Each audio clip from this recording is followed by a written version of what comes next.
जय Hind defence friend, welcome to Abhilasha series. इसमें हमने जो मोस्ट इम्पोर्टेंट क्वेश्चंस की सीरीज लेके आ रहे हैं फिजिक्स की। आज हमारा जो हम पढ़ने वाले हैं वो है मैकेनिक्स। और सिंस बच्चों मैं बात करूं मैकेनिक्स की, तो इसका भी जो क्वेश्चंस का वेटेज रहता है हर साल एनडीए के एग्जाम में, वो बेटा 5 से लेकर 8 रहता है। कितना रहता है बेटा? 5 से लेकर 8 रहता है।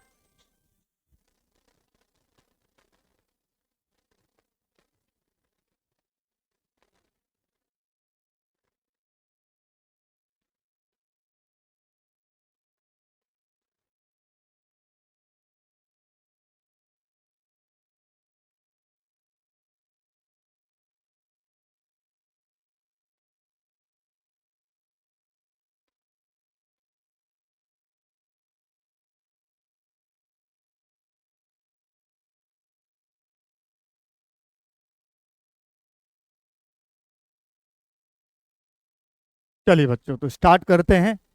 तो मैं बोल रहा था कि इसमें 5 से लेके 8 क्वेश्चन आपको हर साल देखने को मिलते हैं। मैंने जो जो तीसरा लेक्चर है, इससे पहले मैंने 2 लेक्चर ऑलरेडी कवर कर रखे हैं।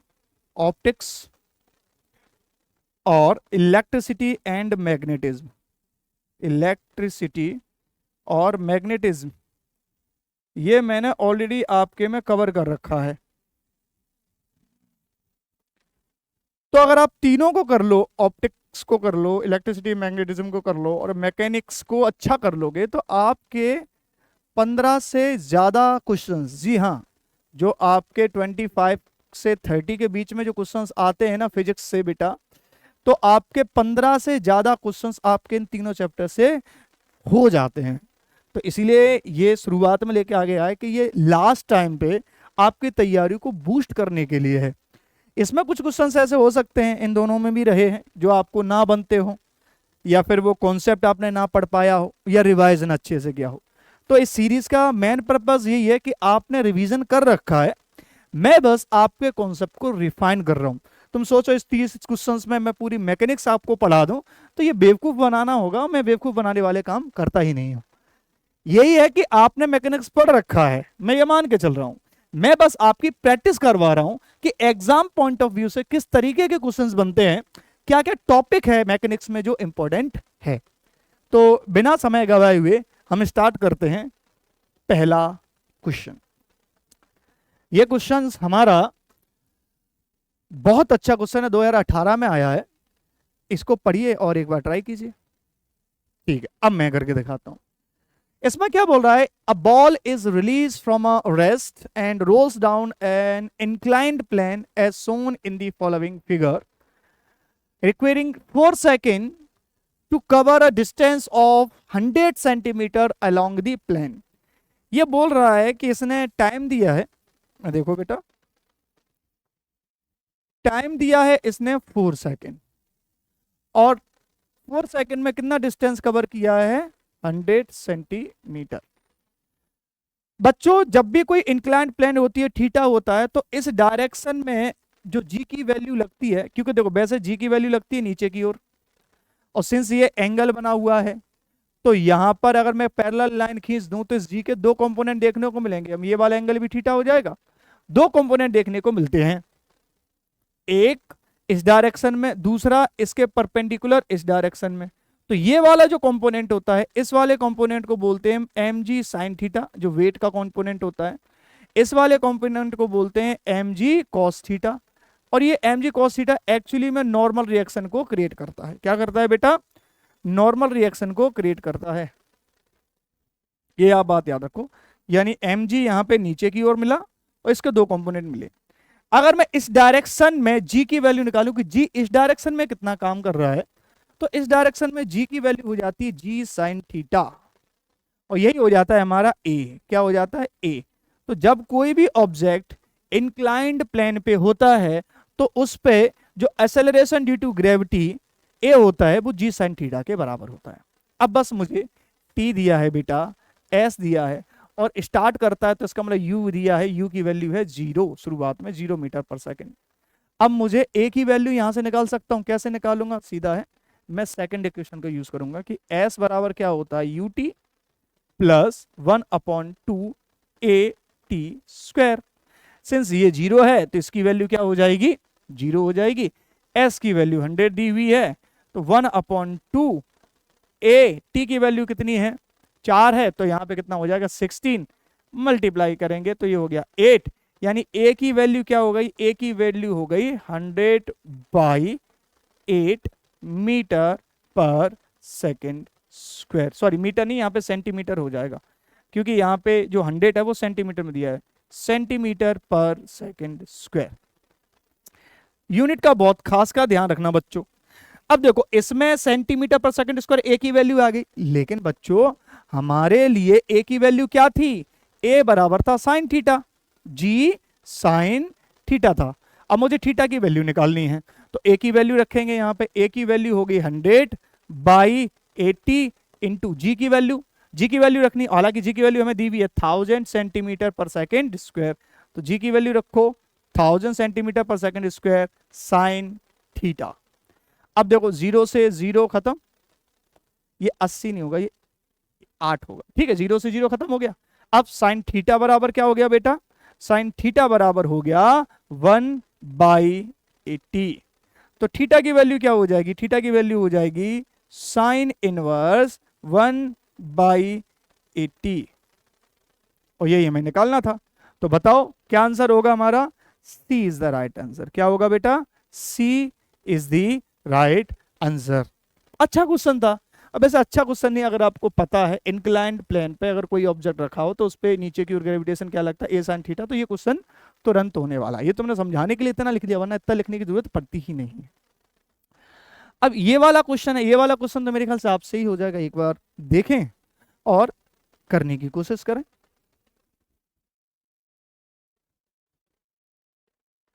ठीक है, चलिए अब हम बात करते हैं। इसमें लिखा है the correct sequence of energy transfer that occur when an apple falls to ground. तो देखो जब कोई भी एप्पल ऊपर से नीचे गिरता है तो ये तो बात सत्य है कि उसकी एनर्जी काइनेटिक एनर्जी में कन्वर्ट होने लगती है, उसमें पोटेंशियल एनर्जी होती है, और वही पोटेंशियल एनर्जी धीरे धीरे धीरे धीरे काइनेटिक एनर्जी में कन्वर्ट होने लगती है। लेकिन यहाँ पे प्रैक्टिकल बात दी गई है, तो सबसे पहले तो उसकी जो ग्रेविटेशनल पोटेंशियल एनर्जी होगी, वह ग्रेविटेशनल पोटेंशियल एनर्जी किस में कन्वर्ट होगी, काइनेटिक एनर्जी में कन्वर्ट होगी। और जब काइनेटिक एनर्जी में कन्वर्ट होगी तो एयर का फ्रिक्शन लगेगा, और जब एयर का फ्रिक्शन लगेगा तो उस फ्रिक्शन की वजह से कुछ एनर्जी हीट एनर्जी में क्या हो जाएगी, कन्वर्ट हो जाएगी, हीट एनर्जी टू एयर। जब हीट एनर्जी में कन्वर्ट होगी, और जब वो एप्पल ग्राउंड को हिट करेगा, जब एप्पल ग्राउंड को हिट करेगा तो कुछ एनर्जी साउंड में खर्च हो जाएगी और कुछ एनर्जी हीट में खर्च हो जाएगी जब वो स्ट्राइक करेगा। तो heat energy to ground and apple sound energy, बस। तो सबसे पहले हमारे पास ग्रेविटेशनल पोटेंशियल एनर्जी थी, और वह ग्रेविटेशनल पोटेंशियल एनर्जी किस में कन्वर्ट हुई, काइनेटिक एनर्जी में कन्वर्ट हुई, और वही काइनेटिक एनर्जी किस में कन्वर्ट हुई, हीट में कन्वर्ट हुई एयर रेजिस्टेंस की वजह से। और जब ये एप्पल ग्राउंड पे स्ट्राइक किया तो कुछ एनर्जी हीट के फॉर्म में निकल गई, साथ ही साथ में कुछ एनर्जी साउंड एनर्जी के फॉर्म में निकल गई। बात आई समझ में।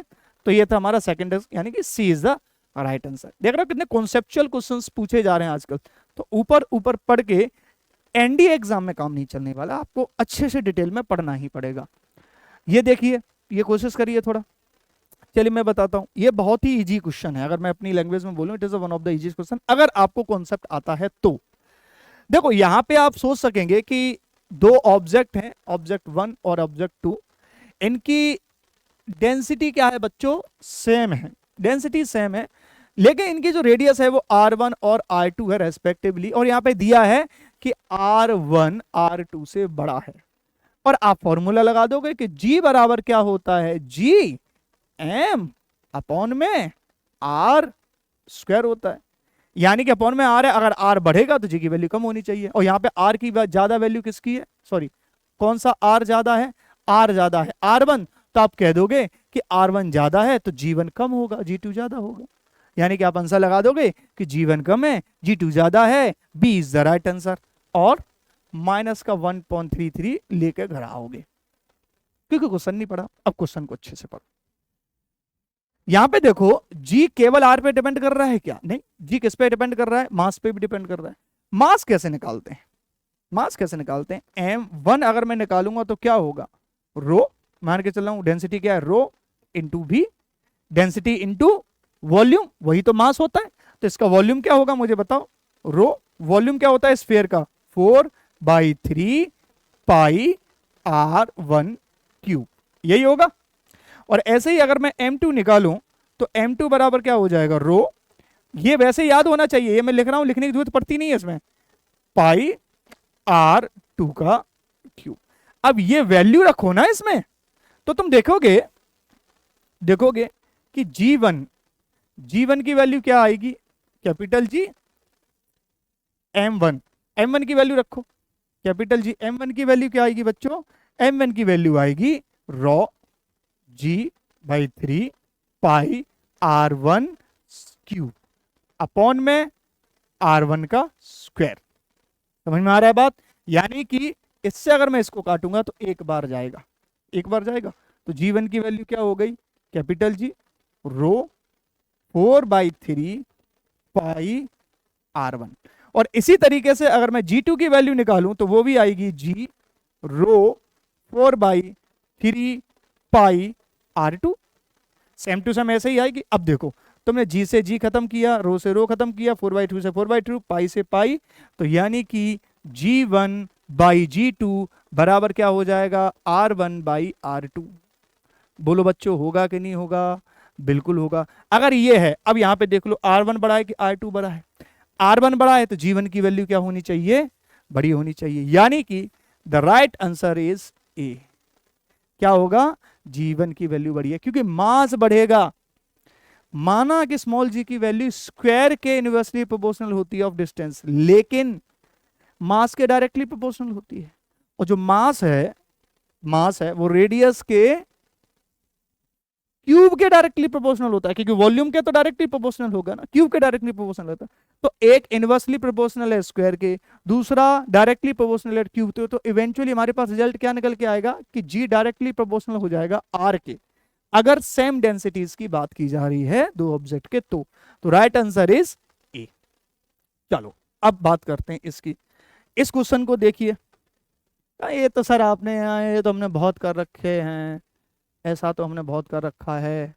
बिल्कुल, क्या कर रखा होगा भाई, सिंपल, जिसकी ज्यादा स्लोप थी सर वो ज्यादा होता है, इसमें सी की ज्यादा स्लोप है तो वी सी ज्यादा होगा, उसके बाद कम क्या होगा, वी बी कम हो जाएगा, और उसके बाद वी ए सबसे कम हो जाएगा। बोलो सही बोल रहा हूं ना, तो क्या आंसर सी होना चाहिए, इसके हिसाब से हमारा आंसर सही होगा ए, लेकिन ऐसा नहीं है। क्यों, क्योंकि क्वेश्चन नहीं पढ़ा। ये कंडीशन तब सही होती है जब हमारा यहां पे क्या हो, टाइम हो, और यहां पे क्या हो, पोजीशन हो। हम जब भी डिस्प्लेसमेंट या डिस्टेंस टाइम ग्राफ खींचते हैं तो कन्वेंशनली हम जो हॉरिजॉन्टल लाइन होती है, ये एक्स एक्सेस होता है, उसको टाइम कंसीडर करते हैं, और बाई एक्सेस को क्या कंसीडर करते हैं, पोजीशन। लेकिन बेटा यहां पे उल्टा दिया गया है, यहां पे वर्टिकल को हमने टाइम माना है, हॉरिजॉन्टल को पोजीशन माना है, तो क्या होगा बेटा, ये सारे इन्वर्ट हो जाएंगे। मतलब वी ए क्या हो जाएगा, सबसे ज्यादा, वी बी उससे कम, और वी सी सबसे कम। कैसे, खुद देखो, अगर मैं ए की बात करूं तो ए के लिए सोचो कम टाइम में, टाइम ये वाला एक्सेस है, तो कम टाइम में ज्यादा डिस्टेंस कवर कर रहा है, और जब ऑब्जेक्ट कम टाइम में ज्यादा डिस्टेंस कवर करेगा, इसका मतलब वेलोसिटी ज्यादा होगी, तो वी ए की वेलोसिटी सबसे ज्यादा।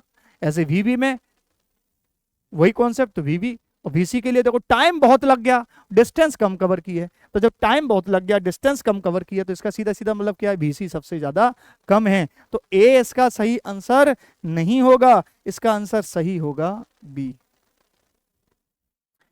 ये क्वेश्चंस इस तरीके के पूछे जाते, इसलिए मैं बोलता हूं अगर आप रट के जा रहे हो तो माफ करना, साइंस में अच्छा परफॉर्मेंस कर नहीं पाओगे, और जब साइंस में अच्छी परफॉर्मेंस नहीं होती ना बच्चों, तो फिर प्रेशर आता है कि मैथ में अच्छा करना पड़ेगा, और मैथ में अच्छा करना हर किसी की बात है भी नहीं। अगर जीएटी की मैं बात करूं तो वहां पे सबके एक ही हाल है, all are in the same boat, सबके एक ही हाल है, ये याद रखना। चलिए अब हम बात करते हैं, जो डिफरेंस निकल के आता है मेरिट में, रैंक्स में, वो साइंस और इंग्लिश से ही निकल के आता है। तो मेरे ख्याल से साइंस में नंबर लाना थोड़ा आसान है as compare to all of subjects. तो देखो जरा, चलिए मैं बात करता हूँ। इसमें पूछा क्या है, in the given velocity versus time graph, ये रहा टाइम, वो रही velocity. Accelerated and deceleration motion respectively. तो डीएसेलेरेशन मतलब वेलोसिटी जब घटती है, तो आप ए से बी की ओर जा रहे हो, तो पहले वेलोसिटी कुछ थी, अब वेलोसिटी क्या हो गई, घट गई। और जब वेलोसिटी घट गई तो क्या हो रहा है, रिटार्डेशन। तो इसमें सबसे पहले क्या पूछा है, graph accelerated and decelerated motions are represented by. तो पहले तो एक्सेलरेटेड की बात करें तो एक्सेलरेटेड सी है, सी से डी जा रहे हो, वेलोसिटी बढ़ रही है। ए से बी आ रहे हो, वेलोसिटी घट रही है, तो मतलब ये क्या है, रिटार्डेशन, और ये क्या है, एक्सेलरेशन।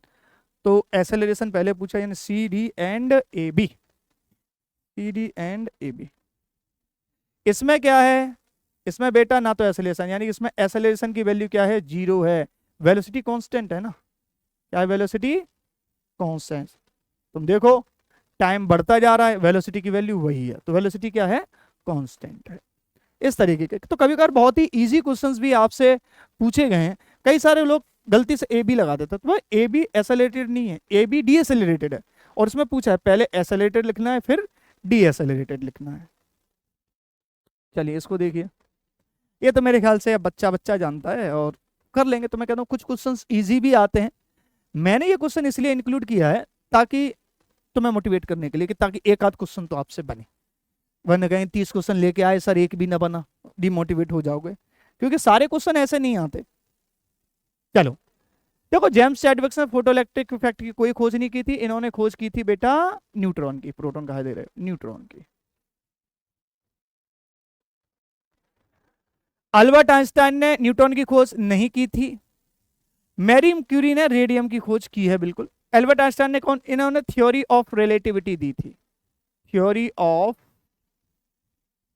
रिलेटिविटी, जो हमको दुनिया को एक अलग तरीके से देखने के योग्य बनाती है।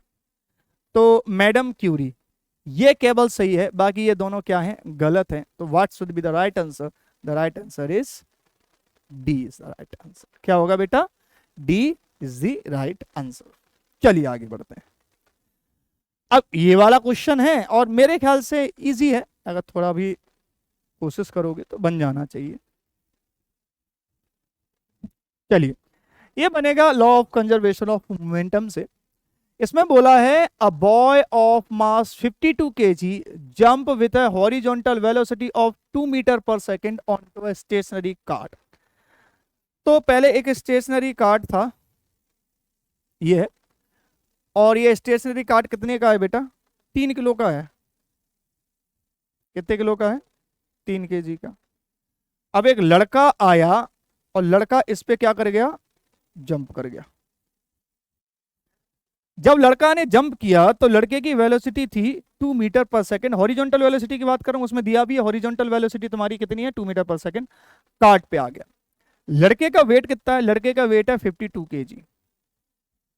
तो अगर मैं इनिशियली जब जो दौड़ने इसमें जंप करने से पहले अगर मैं मोमेंटम की बात करूंगा, मोमेंट ऑफ इनिशियली, तो इस लड़के का था, क्योंकि ये तो रेस्ट में, तो इसका तो 0 होगा। तो लड़के का मोमेंटम क्या हो जाएगा, मास इंटू वेलोसिटी 52 इंटू 2, ये रहेगा। लेकिन इस पर जंप करने के बाद जो फाइनल मोमेंटम है वो क्या होना चाहिए, मैं मान के चला इसमें फाइनल मोमेंटम, इसमें जंप करने के बाद जो टोटल मास था, वो टोटल मास कितना हो गया, 3 kg, ये 52 kg यानी 55। और जंप करने के बाद उसकी स्पीड क्या होगी, मैं मान के चल रहा हूं जंप करने के बाद उसकी स्पीड हो जाएगी भी, किसकी, कार्ट की, लड़के के साथ। According to law of conservation of momentum, हमारा जो पी आई है वो बराबर होना चाहिए पी एफ, इनिशियल मोमेंटम बराबर किसके होगा, फाइनल मोमेंटम, अगर एक्सटर्नल फोर्स नहीं है। तो यहाँ पे किसी ने कोई भी एक्सटर्नल फोर्स नहीं लगाया इस पूरे सिस्टम पर, ये पूरा सिस्टम अपना खुद से है। तो पी आई क्या होगा बेटा, 52 इंटू 2 बराबर क्या हो जाएगा, 55 इंटू वी। तो वी की बात करूं मैं तो 52 इंटू 2 अपॉन में 55। तो बेटा दिख रहा है कि इसकी वैल्यू तो 1 से कम ही होगी। जब इसकी वैल्यू 1 से कम होगी तो इवेंचुअली वैल्यू हमारी 2 से तो कम आएगी, 2 से कम आएगी, मतलब ए नहीं हो सकता और डी नहीं हो सकता। अब 1 से कितना कम आएगी, तो इसका तुम सॉल्यूशन कर लोगे। मेरे ख्याल से आंसर इसका आ जाएगा बी आ जाएगा। क्या आ जाएगा बेटा, बी आ जाएगा। कैलकुलेट कर लो तो तुम्हारे हिसाब से अपने आप में निकल जाएगा, क्या दिक्कत है उसमें, ठीक है। क्या आंसर आएगा, बी आएगा कि सी आएगा, देख लें, कैलकुलेट कर लो।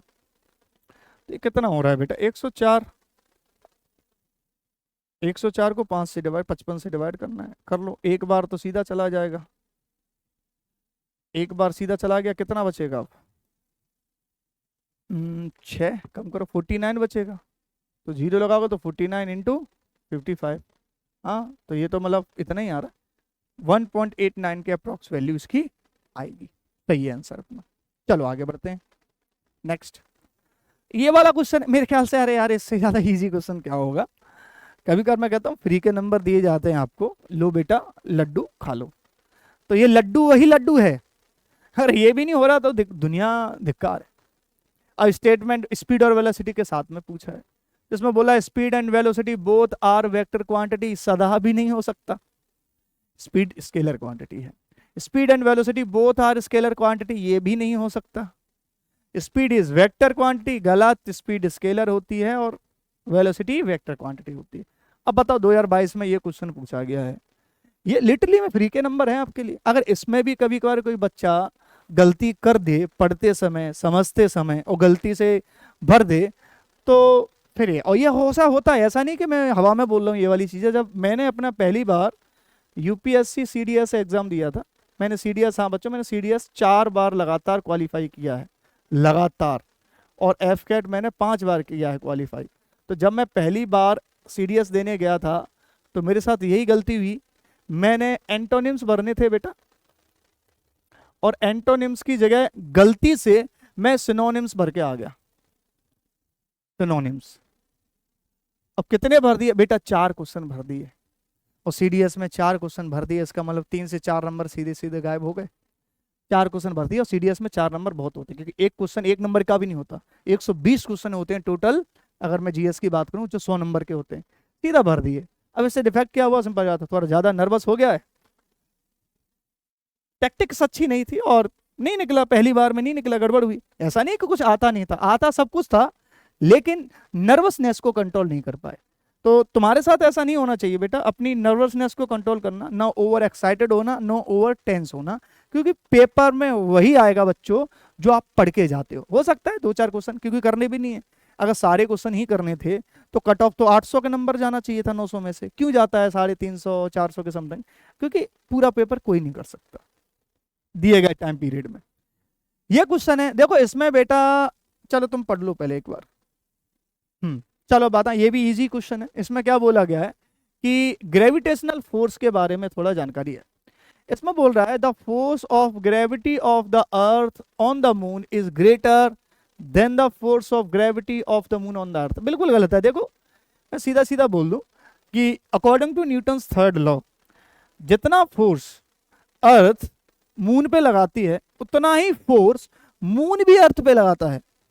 लेकिन फिर भी अगर मैं सरफेस पे जाऊं मून के, तो वहां पर ग्रेविटेशनल एक्सेलरेशन है वो कम है, क्योंकि वहां पे मून का मास देखा जाता है।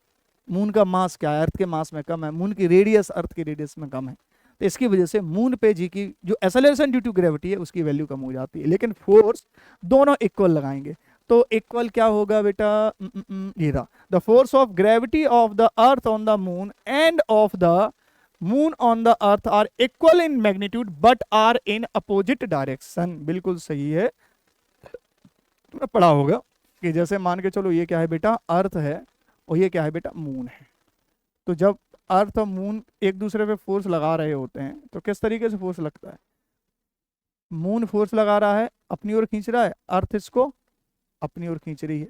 तो ये जो फोर्स है, ये मान के, ये मून लगा रहा है, ये अर्थ लगा रही है, तो ये एफ ई और एफ एम है, इनका मैग्नीट्यूड तो बच्चों सेम रहेगा, लेकिन डायरेक्शन अलग अलग होगी। ये बात याद रखना आप अच्छे से। चलो आगे बढ़ते हैं। अब ये क्वेश्चन है, ये क्वेश्चन नीचे ऑप्शन नहीं दिख रहे होंगे तो मैं थोड़ा इसको, वैसे ही ये क्वेश्चन छोटा था यार, मैं और छोटा कर देता हूँ। चलो मेरे ख्याल से दिख रहा होगा, गौर से देखो थोड़ा जूम करके, तो मुझे दिख रहा होगा। हाँ दिख तो रहा है मेरे ख्याल से, ठीक है। अब चलिए इसको क्या करते हैं, मैं पढ़ देता हूं। ये क्या है? Two identical spring balances S1 and S2 are connected one after other and are held vertically as shown in the figure. A mass of 10 kg is hanging from S2 if the reading S1 and S2 are W1 and W2 respectively then, तो देखो बच्चों इसमें यह माना गया है कि ये जो स्प्रिंग बैलेंसेस हैं, इन स्प्रिंग बैलेंसेस का मास कुछ नहीं है। अगर स्प्रिंग बैलेंसेस का मास हमने ले लिया तो गड़बड़ हो जाएगी। मैं मान के चल रहा हूं स्प्रिंग बैलेंसेस का मास नहीं है, तो ये है, इसकी वजह से इसका वेट यहाँ पे, ये जो स्प्रिंग बैलेंस इसकी नॉर्मल रिएक्शन को कैलकुलेट करेगा और इसका वेट निकाल लेगा। इतना ही वेट, यही नॉर्मल रिएक्शन इस पे भी लगेगी, क्योंकि अगर इस स्प्रिंग बैलेंस का कुछ मास होता तो फिर रीडिंग यहां बढ़ जाती। क्यों रीडिंग बढ़ जाती है? सिंपल सी बात है, फिर इसका भी मास तो नीचे की ओर खींचता इसको, तो रीडिंग बढ़ जाती। लेकिन सिंस इसका मास कुछ नहीं है, तो ये जो 10 kg है वो 10 kg ही इसमें दिखाई देगा, तो W1 भी हमको 10 kg ही शो करेगा और W2 भी हमको क्या करेगा बेटा, 10 kg ही शो करेगा। तो आंसर क्या होगा बेटा, दोनों में क्या है, D is the right answer. D क्या बोला है, W1 बराबर 10 kg एंड W2 बराबर भी 10 kg होगा। इसमें कोई जनरल साइंस नहीं, कोई रॉकेट साइंस नहीं, एक सिंपल है। चलिए नेक्स्ट क्वेश्चन पे बात करते हैं। ये एक बार करो और मेरे ख्याल से तो निकल आएगा, इसमें कोई ज्यादा बड़ा टफ काम है नहीं, एक बार करिए आराम से। ठीक है, अगर कोशिश कर लिए पॉज करके तो आगे बढ़ते हैं। देखो बेटा इसमें भी law of conservation of momentum क्या हो रहा है, पास हो रहा है। ठीक है, अभी तो क्या हो रहा है, सबसे पहले बोला है कि a stone is thrown horizontally from a top of 20 metre height building with a speed of 12 meter per second. It hits the ground at a distance r from the building, taking z बराबर 10 and neglecting air resistance will give. तो r की value क्या होगी? तो बच्चों ये ऐसा है जैसे ये कोई हाइट है और इस हाइट से मैंने एक पत्थर को एक v वेलोसिटी के साथ फेंका है, तो इस पत्थर का पाथ क्या होगा बेटा, ये पाथ होगा। तो ये ग्राउंड से कितना दूर जाके गिर रहा है, ये ग्राउंड से आर, इसको बोलते हैं रेंज क्या होगी इसकी, तो ये हो गई बी। देखो बी इस साइड में और ग्रेविटी की वजह से ऐसा नीचे है, तो नीचे की साइड में भी एक फोर्स लगेगा, काम करेगा। अब याद रखो ये जो हॉरिजॉन्टल पार्ट है, क्या है बेटा, ये जो हॉरिजॉन्टल पार्ट है वो हॉरिजॉन्टल पार्ट तुम्हारा कैसा रहता है, कांस्टेंट रहता है, मतलब इस पे कोई फर्क नहीं पड़ता। जो वर्टिकल पार्ट है डाउनवर्ड की डायरेक्शन है वो बढ़ता रहता है। अब जो वर्टिकल पार्ट है यहां से लेके यहां तक, वो वर्टिकल पार्ट हाइट कवर करेगा, ये बात याद रखना। और जो हॉरिजॉन्टल पाथ है वो हॉरिजॉन्टल पाथ रेंज कवर करेगा, यानी कि जो वर्टिकल कंपोनेंट है वो हाइट के लिए रेस्पॉन्सिबल होगा और जो हॉरिजॉन्टल कंपोनेंट है वो आर के लिए रेस्पॉन्सिबल होगा। इसको बोलते हैं वी वर्टिकल वी वाई और इसको बोल देते हैं वी एक्स। इसकी वैल्यू हमको दी है 12 मीटर पर सेकेंड स्क्वायर पर सेकेंड। अब अगर मुझे टाइम मिल जाए तो सेंस ये चेंज नहीं होता, इसमें टाइम का मल्टीप्लाई करके आर निकाला जा सकता है। अब टाइम कैसे मिले, अब मैं इसको यहां से फेंक रहा हूं, तो अगर मैं वी वाई की वैल्यू रखूं शुरुआत में, तो वी वाई की वैल्यू क्या हो जाएगी बेटा, 0 हो जाएगी। मैं केवल इस पाथ के लिए ले रहा हूं और कितने समय बाद ये नीचे गिर रहा है वो टाइम हमको दिया होना चाहिए। कितना दिया है, आ गया नहीं, समय नहीं दिया, एच दिया है। एच कितना है हमको, 20 मीटर दिया है। तो जब एच दिया है तो टाइम भी तो हमको निकालना है। तो मुझे बताओ बच्चों एच कैसे निकालेंगे, एच बराबर U T plus 1/2 G T square. यही होता है कि नहीं होता बच्चों, बिल्कुल होता है। एच की वैल्यू कितनी है, 20 है, यू शुरुआत में 0 था तो ये तो हो गया 0 प्लस 1/2 इंटू जी की वैल्यू है 10 और टी की वैल्यू हमें निकालनी ही है। तो इसको निकालेंगे, ये 5 बार हो गया, 5 को यहां से काटेंगे तो ये 4 बार हो गया, यानी कि टी स्क्वायर बराबर क्या हो गया 4, यानी कि टी बराबर हो गया 2 सेकेंड। यानी कि ये ऑब्जेक्ट 2 सेकेंड में नीचे गिर जाएगा। तो 2 सेकेंड में नीचे गिर जाएगा, तो 2 सेकेंड में इस वाले कंपोनेंट के द्वारा, ये जो कंपोनेंट है इस वाले कंपोनेंट के द्वारा कितने डिस्टेंस कवर कर लिया जाएगा, तो सिंपल सी बात है 12 इंटू 2 कितना हो जाएगा 24। तो आर की वैल्यू क्या हो जाएगी बेटा 24 मीटर, यानी कि ये ऑब्जेक्ट 24 मीटर दूर जाकर गिरेगा। तो सी इज द राइट आंसर। क्या आंसर होगा इसका, सी इज द राइट आंसर। ठीक है, समझ लो एक बार अच्छे से। अब हम बात करते हैं आगे। तो ये वाला क्वेश्चन बहुत ही अच्छा क्वेश्चन है, एक बार इसको देखें अच्छे से तो बन जाएगा, कोई ज्यादा बड़ी बात नहीं है। आराम से बन जाएगा। थोड़ा देख लें।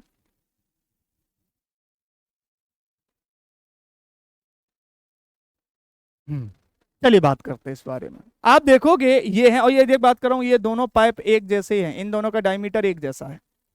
अब इस पे कोई भी लिक्विड भरा हुआ है एच तक, तो हमें पता है कि लिक्विड एच तक भरा होता है, तो उसकी अगर मैं पोटेंशियल एनर्जी या प्रेशर की बात करूंगा P1, बाल खोलने से पहले वो क्या हो जाएगा बेटा, रो जी एच होता है कि नहीं होता, बिल्कुल होता है।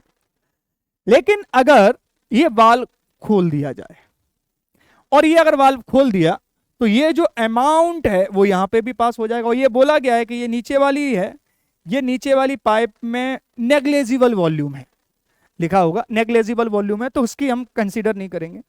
तो ये जो वॉल्यूम यहां पे था वो यहां पे कन्वर्ट हो जाएगा, यानी कि इसकी हाइट कितनी हो जाएगी, आधी आधी, यहां भर जाएगा। वाल्व खोलने के बाद इतना आ जाएगा, इक्वल है तो इतना आ जाएगा। पहले हाइट थी h, अब इसकी जो हाइट है वो कितनी हो गई, दोनों ही उसमें h/2, क्योंकि वॉल्यूम तो सेम है ना, जितना वॉल्यूम था अब डिस्ट्रीब्यूट हो गया, आधा वॉल्यूम कहां चला गया, यहां चला गया। अब आधा वॉल्यूम अगर यहां चला गया, तो वाल्व खोलने के बाद जो पोटेंशियल एनर्जी होगी वो P2 होगी, P2 क्या हो जाएगी, रो जी h/2 हो जाएगा। क्या हो जाएगा, रो जी h/2, 2 का यहां मल्टीप्लाई करेंगे तो 2P2 बराबर क्या हो जाएगा, रो जी एच के बराबर है P1 के बराबर। तो आंसर क्या आ जाएगा, 2P2 बराबर P1। क्या आंसर होगा, सी इज द राइट आंसर। क्या हो जाएगा बेटा, सी इज द राइट आंसर। बहुत ही सिंपल टॉपिक है, बहुत ही सिंपल क्वेश्चन है, बस ये है कि पढ़ा हुआ होना चाहिए। अब जिस व्यक्ति ने अगर ये फ्लूइड मैकेनिक्स पढ़ी ही नहीं है तो उसके लिए तो प्रॉब्लम करेगा ही, सिंपल सी बात है। प्रेशर एंड फ्लूइड्स ये पढ़ाई नहीं है, और 9th क्लास का है, ज्यादा दूर की बात नहीं। ये क्वेश्चंस करके दिखाएं, बहुत अच्छा क्वेश्चन है।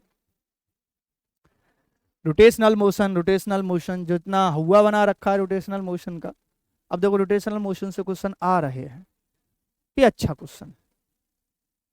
चलिए अब अच्छा क्वेश्चन है तो आप बात कर लेते हैं किस तरीके का अच्छा क्वेश्चन है। तो बेटा इसमें एक दी है आपको रॉड, रॉड की लेंथ कितनी है बेटा, 1 मीटर है, और रॉड के बीचों बीच में इसका क्या होगा, सेंटर ऑफ मास, जो उसको नीचे की ओर खींच रहा है, mg, जिसकी वैल्यू कितनी है 2.4 न्यूटन। इस क्वेश्चन के अकॉर्डिंग हो जाएगी, क्योंकि ये है, इसमें 10 का मल्टीप्लाई करेंगे तो 2.4 न्यूटन हो जाएगी। यहां पर हमने बेसिस लगा रखे, यानी टिकाने के लिए बेसिस लगा रखा है, और एक बेस लगा रखा है हमने यहां पे।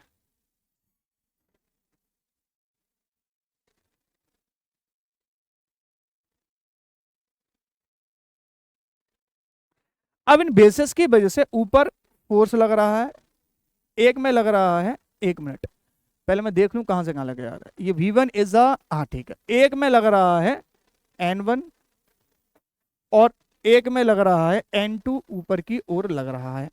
बेटा ध्यान से समझने की कोशिश करना, अगर ये बैलेंस है, और ये देखो यहां से लेके यहां तक, इस एंड से लेके यहां तक की जो डिस्टेंस है वो 0.2 मीटर है, और इस एंड से लेके यहां तक की जो डिस्टेंस है वो कितनी मीटर है, 0.4 मीटर है। क्वेश्चन में दिया है ये, गौर से देखो इस क्वेश्चन को, और आप देखोगे तो सिंपल सी बात है, मुझे पता है कि इस पॉइंट से लेके ये जो बीच का पॉइंट है जहां पर सेंटर ऑफ मास है, वहां की डिस्टेंस है 0.5।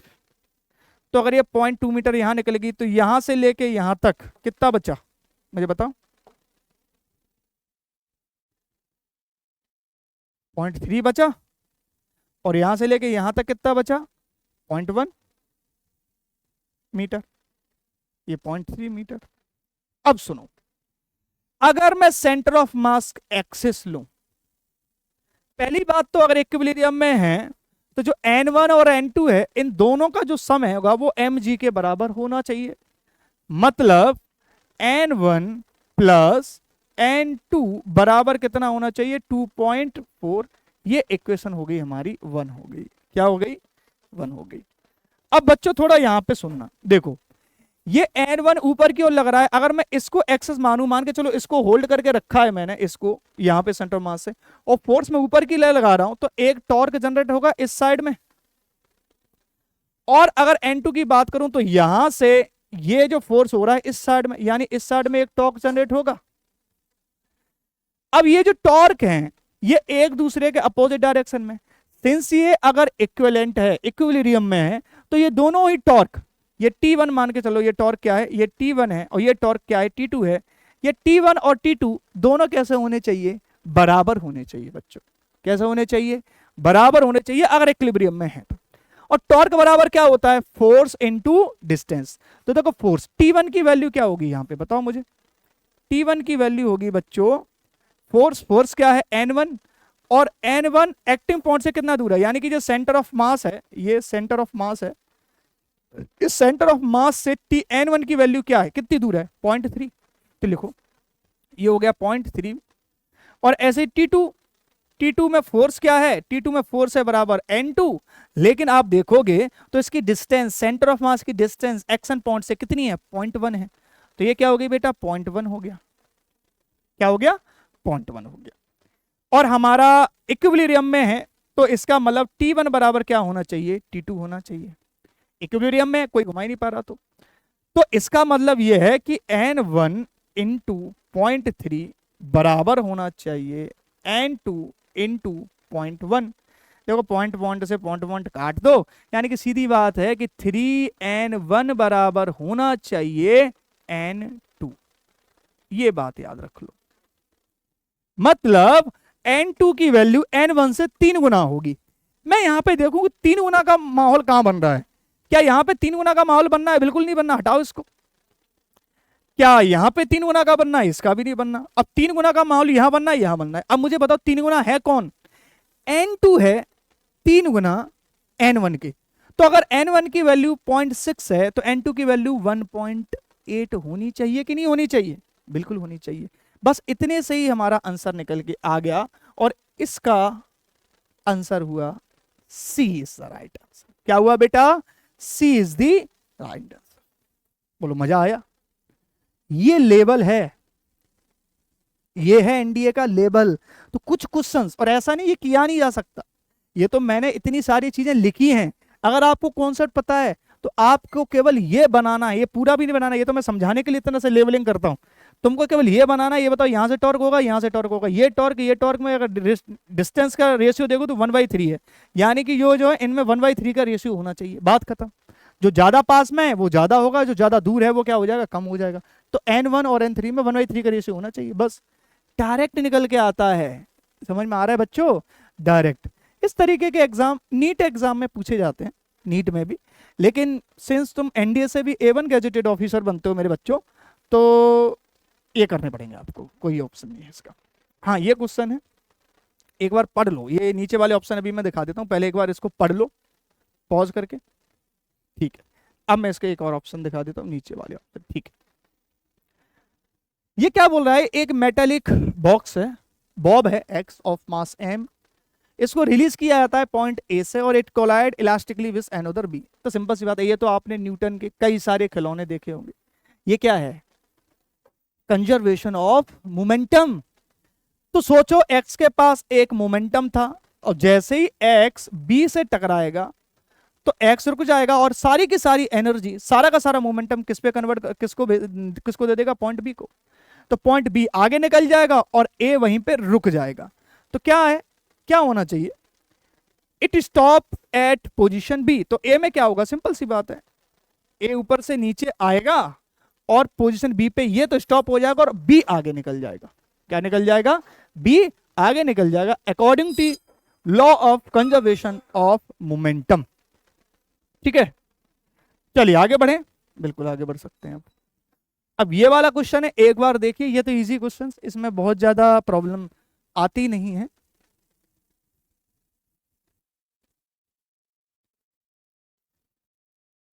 चलो, अब जिन भी लोगों ने अगर मुझे ये वाला ग्राफ बना के दिया है, ये वाला ए, कि भाई स्ट्रेट लाइन मिलेगा, ये बिल्कुल गलत है, ये सही भी है, इसका मतलब आप पढ़ नहीं रहे आजकल।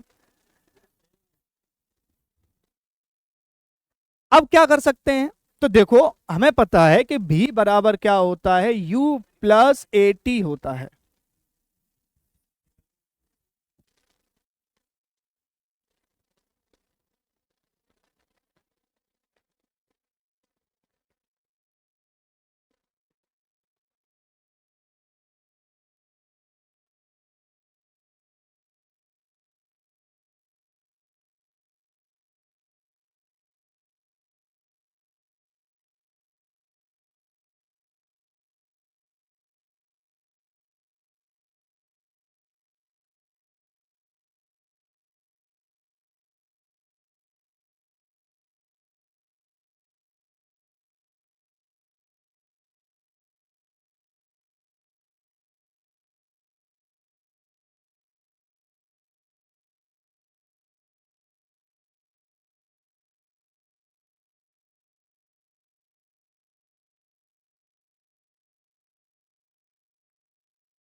आवाज चली, मैं बंद कर लिया था माइक, किसी रीजन की वजह से हो गया था। तो ये वाला क्वेश्चन हो गया ना मेरे ख्याल से। हाँ, तो यहाँ पे देखो जो डिस्टेंस है वो टी स्क्वायर के डायरेक्टली प्रोपोर्शनल आ रहा है। अब डिस्टेंस अगर टी स्क्वायर के डायरेक्टली प्रोपोर्शनल आएगा तो इसका मतलब जो स्ट्रेट लाइन ग्राफ तो हमको मिलेगा ही नहीं, तो ये स्ट्रेट लाइन ग्राफ है, ये मिलेगा ही नहीं, हमको केवल कर्व्ड ग्राफ मिलेगा। स्क्वायर में क्या मिलेगा? पैराबोला मिलेगा। क्या मिलेगा बच्चों? पैराबोला मिलेगा। चलिए अब ये वाला क्वेश्चन है। तो ये वाले क्वेश्चन में बच्चा बोल रहा है कि एक 100 ग्राम का स्फीयर है, वो 20 मीटर पर सेकंड की स्पीड से क्या कर रहा है? चल रहा है, और कोलाइड करता है किससे? Another sphere of 50 gram. If the second sphere was at rest prior to the collision and the first sphere come at rest immediately after the collision, consider the collision be elastic, the speed of the second sphere would be। तुम सोचोगे कि भैया sir ये elastic ये समझ में नहीं आता क्या होता है। बेटा इलास्टिक का सीधा सीधा मतलब है इनके टकराने में कोई एनर्जी खर्च नहीं हो रही है। मतलब जैसे प्रैक्टिकली अगर कोई चीज से टकराएगी तो कुछ एनर्जी हीट के फॉर्म में निकल जाएगी, कुछ एनर्जी साउंड के फॉर्म में निकल जाएगी। लेकिन इलास्टिक में हम ये मान के चल रहे हैं कि हीट में और साउंड के फॉर्म में कोई एनर्जी निकल ही नहीं रही है, एनर्जी कंजर्व है। अब एनर्जी कंजर्व है तो यहां पे वही वाला फॉर्मूला हमारा लगेगा, कंजर्वेशन लॉ ऑफ मोमेंटम। तो पी इनिशियल क्या है? पी इनिशियल मेरे बच्चों ये बताओ, जो सेकंड वाला स्फीयर तो रेस्ट पे था तो इसका तो 0 हो जाएगा, तो जो भी फर्स्ट वाले का मोमेंटम होगा वही होगा। तो फर्स्ट वाले का मोमेंटम क्या है? 100 इंटू 20, ये हो गया। बहुत बढ़िया। अब आफ्टर कॉलिजन में बात कर रहा हूं पी फाइनल। अब आफ्टर कॉलिजन पहला वाला तो रेस्ट में आ गया, दूसरा वाला चलेगा, और मैं मान के चल रहा हूं जो दूसरे वाला है उसकी स्पीड है v। तो पी एफ क्या हो जाएगा? पी एफ हो जाएगा mass of second sphere into v।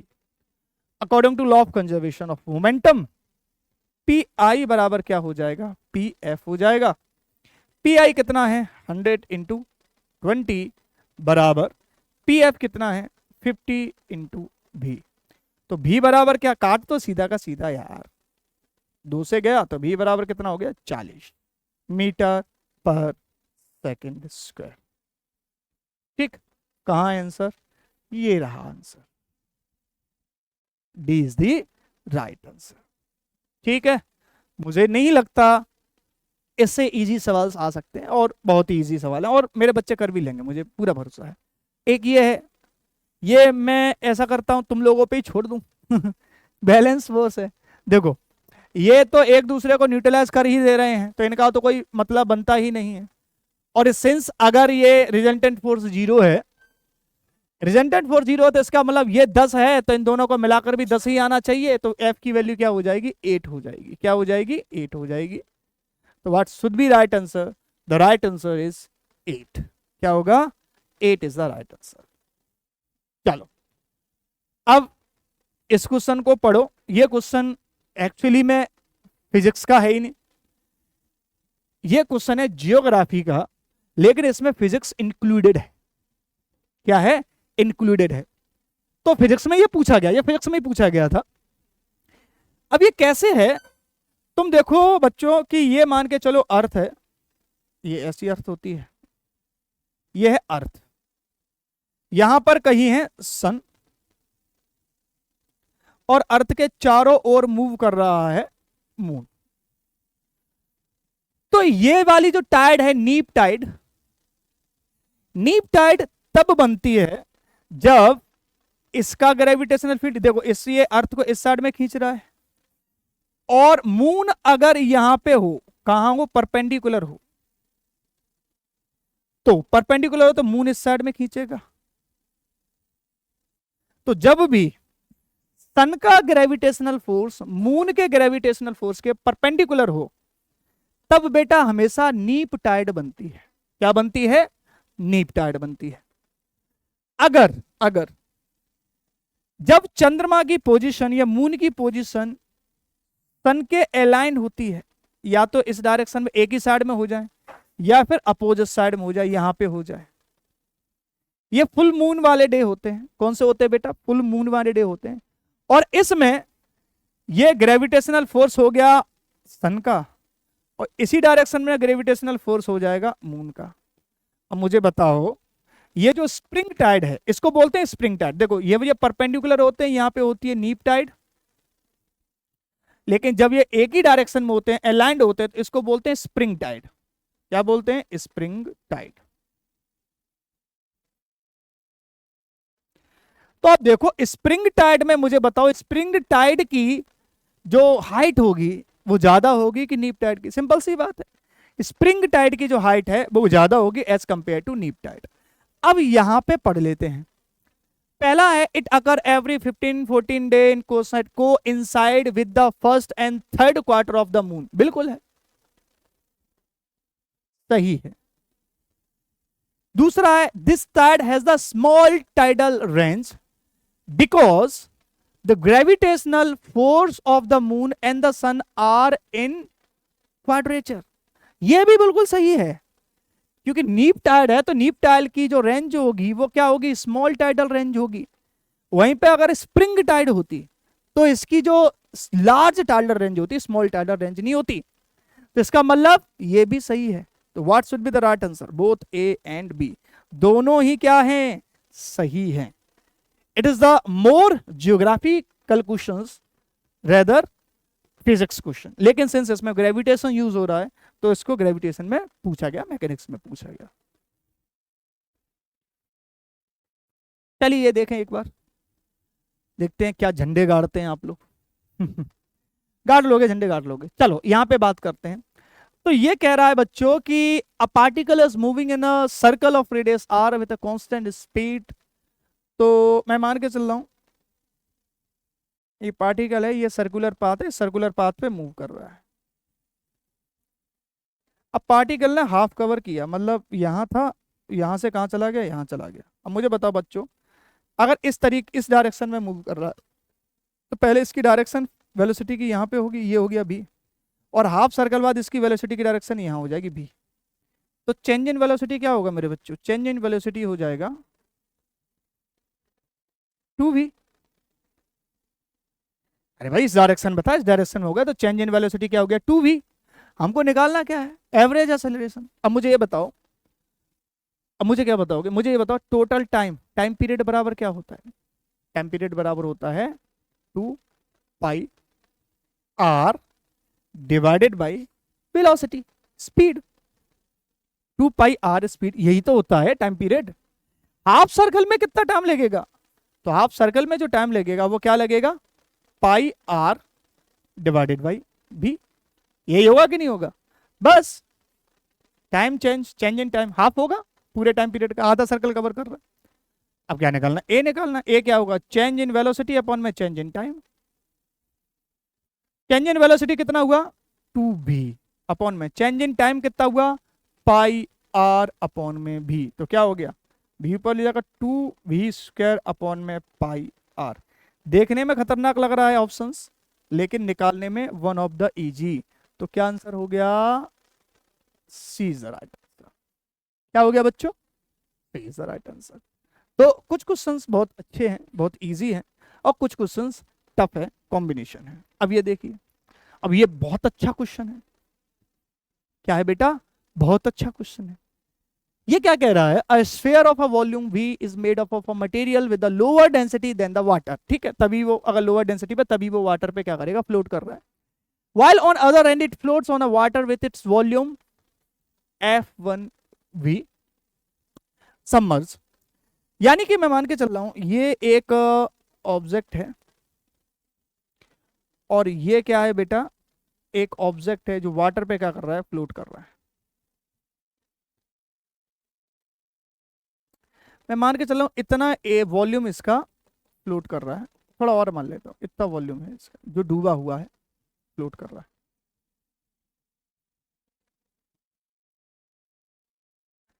ये है, मैं मान के चलता हूं ये जो ऑब्जेक्ट है इसकी जो डेंसिटी है वो क्या है? ओ है, और वाटर है उसकी डेंसिटी है वो क्या है बेटा? रो वाटर। ये हो गया। अब इस ऑब्जेक्ट को नीचे की ओर में क्या लगा रहा होगा? फोर्स लग रहा होगा, mg बोल देते हैं। मेरे बच्चों ये जो फोर्स है, अगर ये फ्लोट कर रहा है तो इस पे ऊपर की एयर में एक और फोर्स लग रहा है जिसको अपन बोलते हैं बाउंड फोर्स, एफ बी।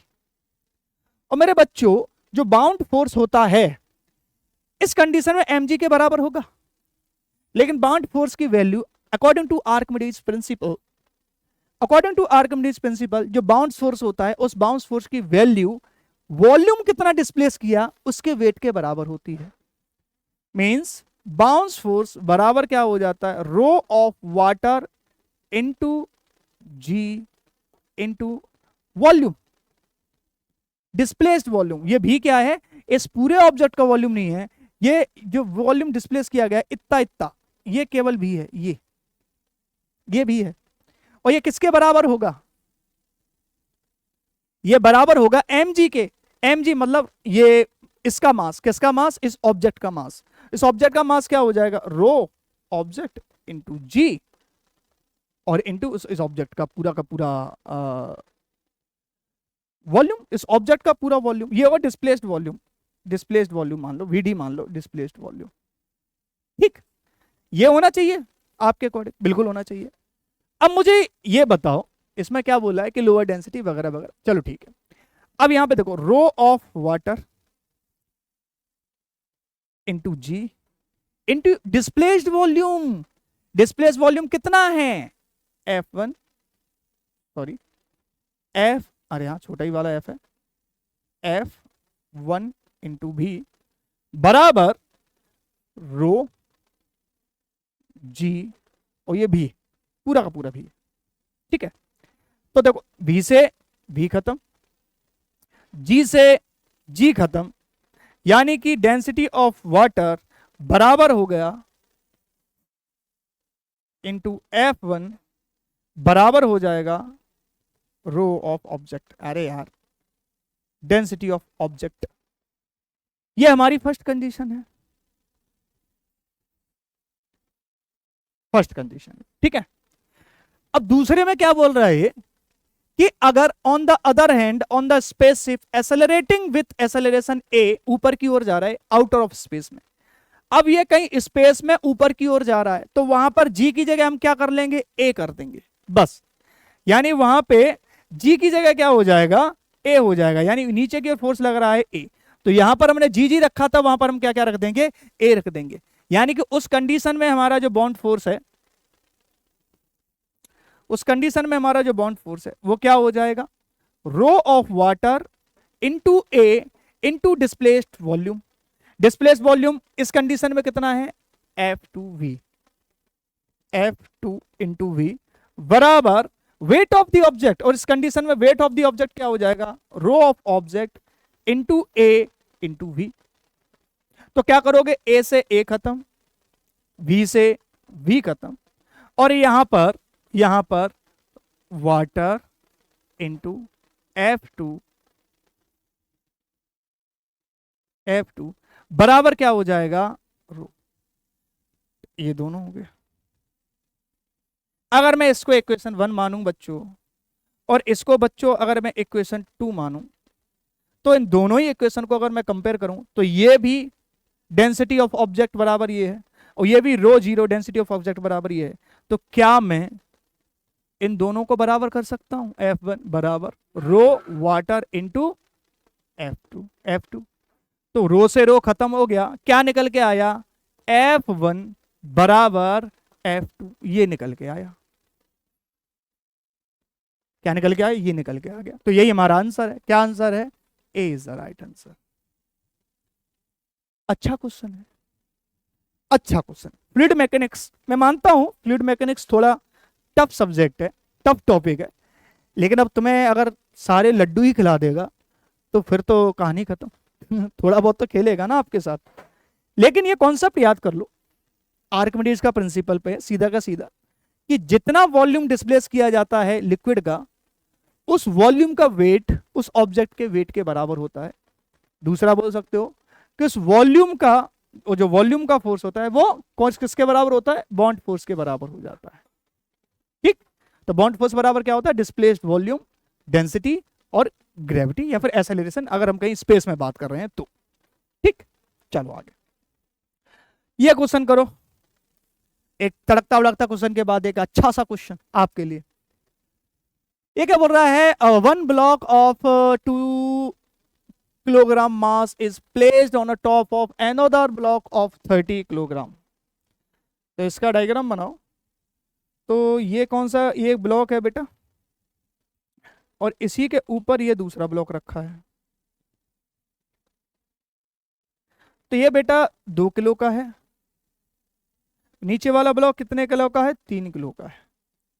ये क्या बोल रहा है कि अगर इन दोनों के बीच में जो स्टैटिक फ्रीक्वेंस कांस्टेंट है, जिसको म्यू एस बोलते हैं, वो कितना है, 0.2 है।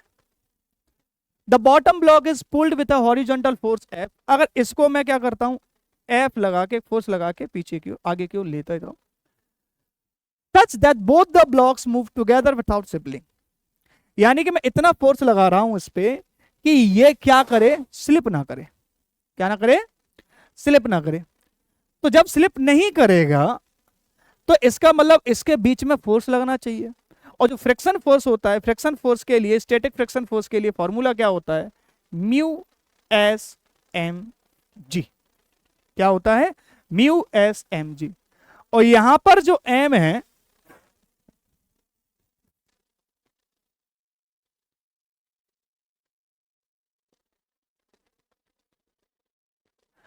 तो यहां पर देखो जो m की वैल्यू है, सिंस ऊपर वाला है mg, तो इसका नीचे की ओर लग रहा है, तो उसी की वजह से फ्रैक्शन लगेगा। तो जहां पे मैक्सिमम फ्रैक्शन लगेगा, पहले वैल्यू निकालो, 0.2 इसकी दे रखी है, m की वैल्यू हो जाएगी 2, g की वैल्यू हो जाएगी 10। What should be the right answer, the maximum force जो लगेगा वो क्या लगेगा बेटा, 4 न्यूटन का लगेगा। क्या लगेगा, 4 न्यूटन का लगेगा। सीधा सीधा formula. What should be the right answer, the right answer is C. क्या होगा, सी हो जाएगा। चलो आगे बढ़ो। अब ये तो मुझे लग रहा है यार तुम निकाल ही लोगे, इसमें तो सीधा का सीधा फॉर्मूला है। तो सीधा फॉर्मूला है तो निकालो। हमको पता है कि एफ बराबर क्या होता है, एफ बराबर होता है capital G m1 m2 divided by R square.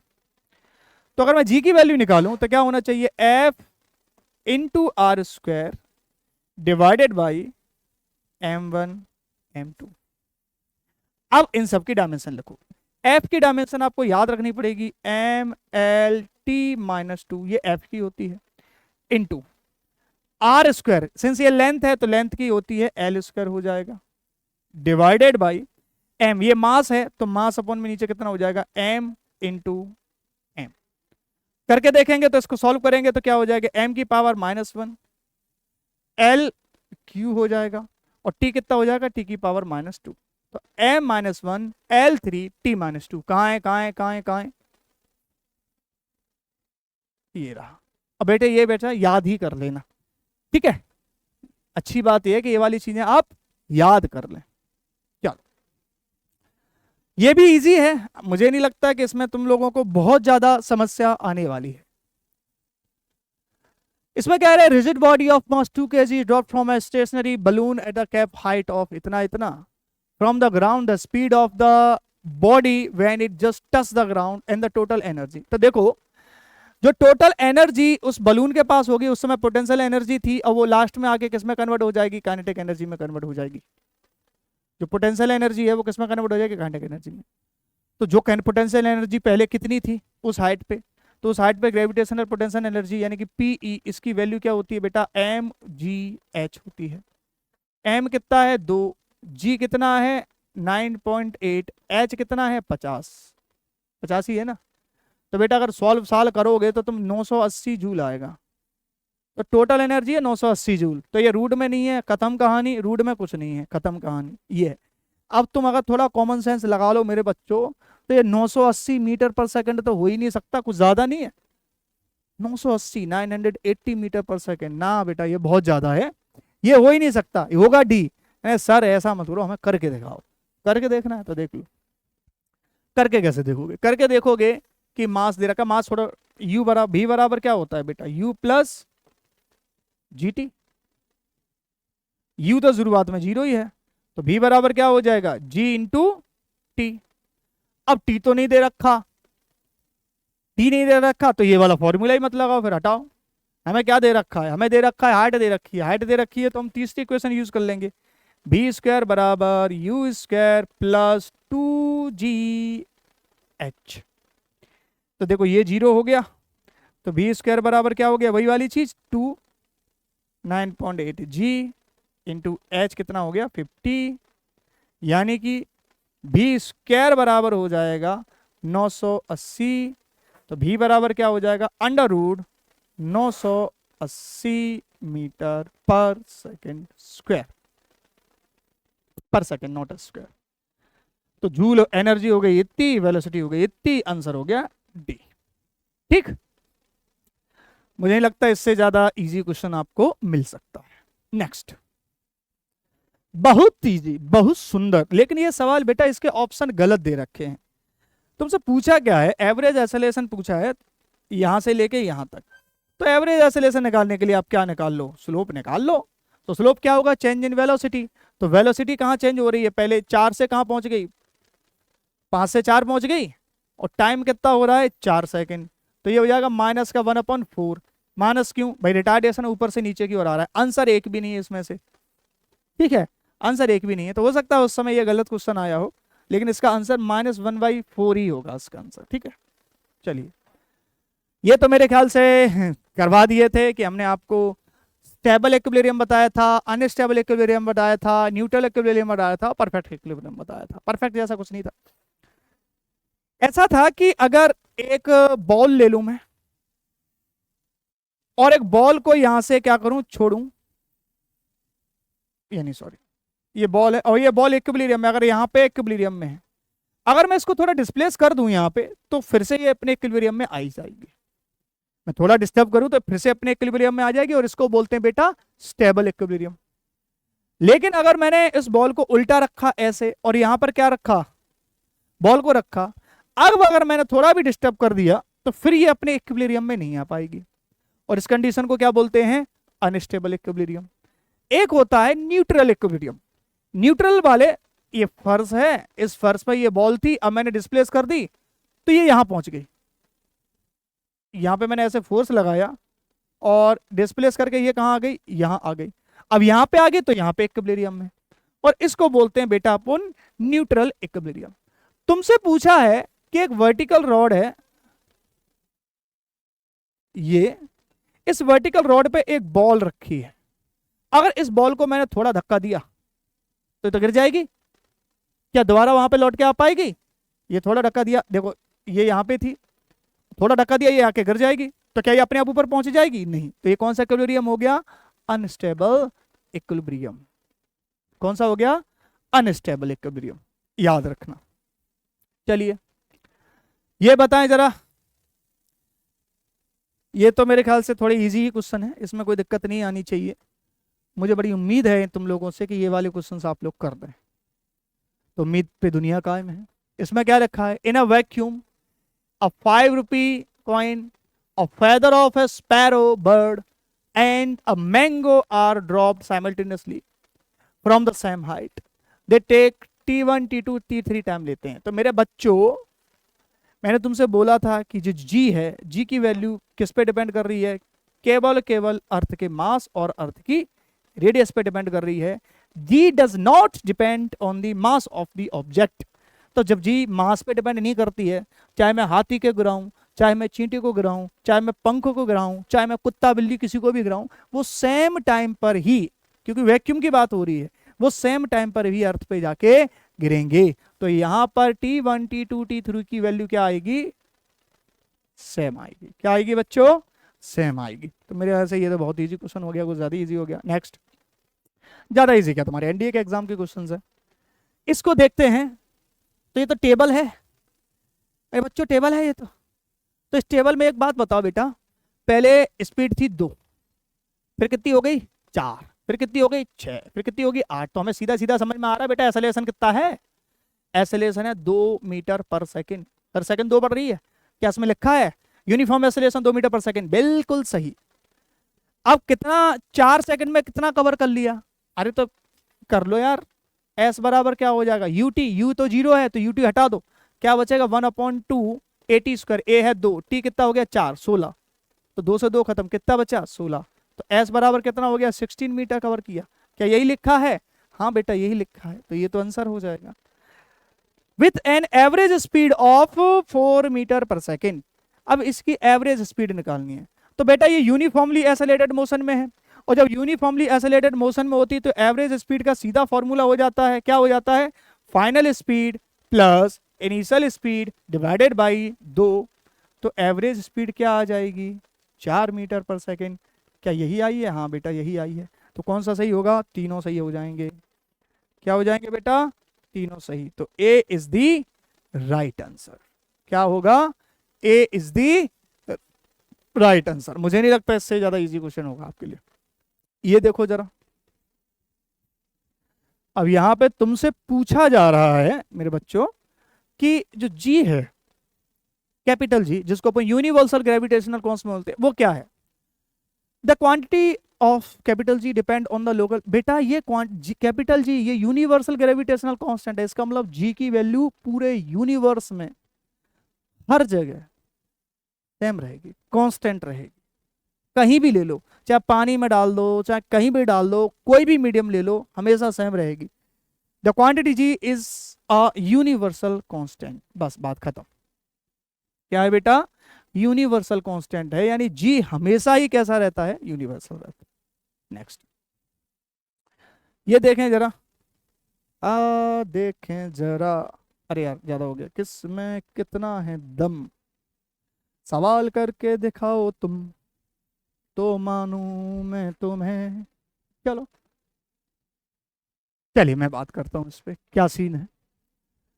एक ऑब्जेक्ट है having some chemicals in it, it start moving with a uniform velocity and a chemical reaction start happening in this case, which of the following statement is are correct.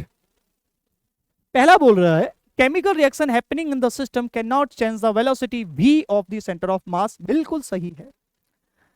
अरे मैंने तुमसे बोला भी था कि suppose that एक rocket हवा में जा रहा है और रॉकेट हवा में फट गया, तो उसका सेंटर ऑफ मास की मोशन क्या होगी, भाई सेंटर ऑफ मास उसी डायरेक्शन से चलता रहेगा, उस पर कोई फर्क नहीं पड़ेगा।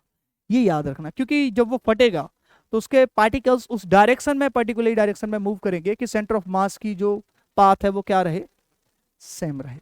तो वो तो ठीक है। दूसरा है chemical reaction happening in the system can not change the kinetic energy of the particle. बेटा ये गलत है। बेटा केमिकल एनर्जी चेंज होगी तो पार्टिकल्स की काइनेटिक एनर्जी तो चेंज होगी, ये सत्य है, लेकिन पार्टिकल की काइनेटिक एनर्जी इस डायरेक्शन में इस तरीके से चेंज होगी कि सेंटर ऑफ मास की काइनेटिक एनर्जी पे कोई फर्क ना पड़े। तो पहला सही दूसरा गलत, तो इसमें क्या पूछा है यार, करेक्ट आंसर। तो करेक्ट पहला सही है, दूसरा गलत है। क्या है, पहला सही है बच्चों, दूसरा गलत है।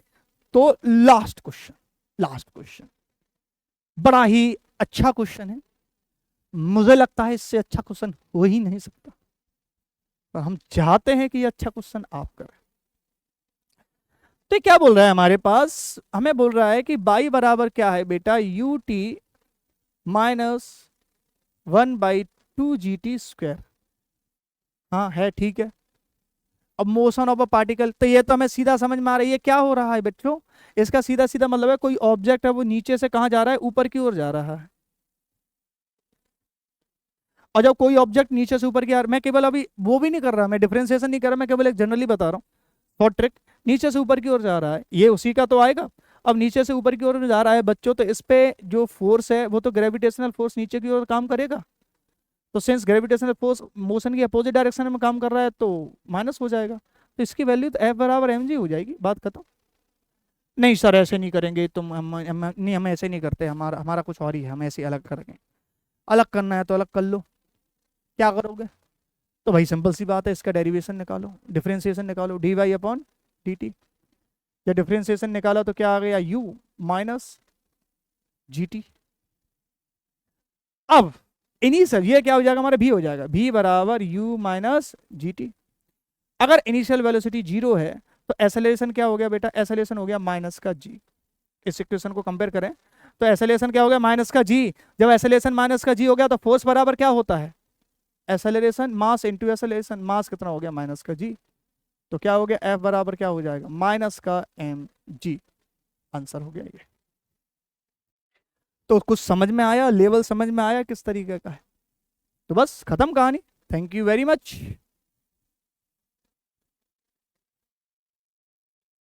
Thank you. सॉरी, कितना क्वेश्चन किए हो तुम, कितना आंसर है, कमेंट जरूर कर देना ताकि हमें भी पता चले और तुम्हें भी पता चले कि तुम कितने पानी में हो। तो आज के लिए इतना ही, बहुत बहुत धन्यवाद। जय हिंद एवरीवन, नमस्कार।